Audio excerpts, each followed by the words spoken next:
நடிகர் தனுஷ் நடிப்புல இன்று திரைக்கு வந்திருக்கு கர திரைப்படம். போர்த்தொழில் படப்புகழ் இயக்குனர் விக்னேஷ் ராஜா இந்த படத்தை இயக்கியிருக்காரு. தனுஷ் அவர்களுக்கு ஜோடியாக மமிதா பைஜு நடிச்சிருக்காங்க.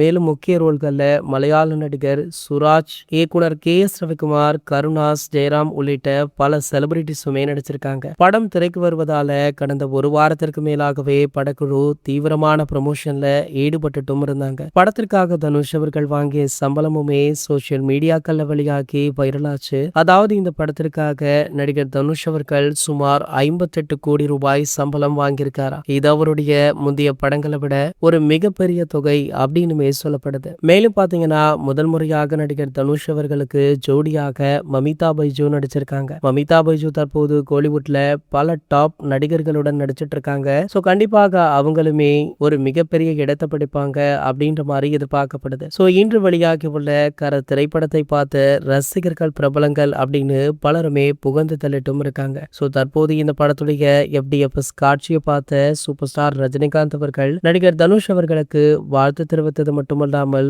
அவரை நேர்ல சந்தித்து பூங்கொத்துமே கொடுக்க இருக்காராம். இன்று மாலை இதனுடைய புகைப்படங்கள் வீடியோக்கள் வெளியானால் கூட பெரிதாக ஆச்சரியப்படுறது கிடையாது. சூப்பர் ஸ்டார் அவர்கள் தொடர்ச்சியாக புதுமுக இயக்குனர்கள், பெரிய நடிகர்கள் அப்படின்னு அவங்களுடைய படங்களை பார்த்துட்டு படம் நன்றாக இருந்தால் நேர்ல அழைத்து வாழ்த்த தெரிவிப்பார். சோ அதன்படி பாத்தீங்கன்னா தற்போது தனுஷ் அவர்களுடைய கர திரைப்படத்திற்குமே அந்த வாழ்த்து தொடர்ந்து கொண்டிருக்கு. இது போன்ற செய்திகளை பத்தி நீங்க உடனே தெரிஞ்சுக்க நம்மளுடைய சேனலை மறக்காம சப்ஸ்கிரைப் பண்ணிக்கோங்க.